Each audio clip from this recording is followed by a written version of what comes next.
is Joy. We are from grade 3 Reef Sharks. Joy, can you tell me what is the word that we're gonna talk about today? Today we will learn the word swift. Can everyone say the word swift? Let's say it again. Swift. Now let's spell it together. S-W-I-F-T.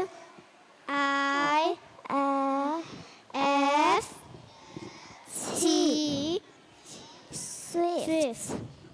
Let's spell it one more time. S-W-I-F-T.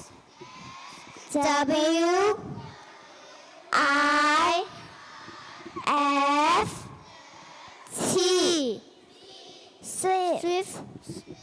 Swift means moving very quickly or happening in a short amount of time. Do you know anything or anyone that does something swiftly? Yes, I do actually. A firefighter. That's right. Firefighter makes swift rescue as they help everyone get to safety when there is a fire. Let's read it together.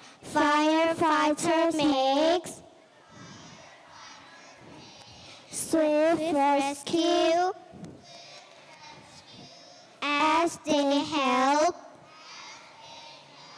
everyone get to safety when there is a fire. It's always good to move swiftly, but remember, be sure to take your time when you have to. Thank you for listening.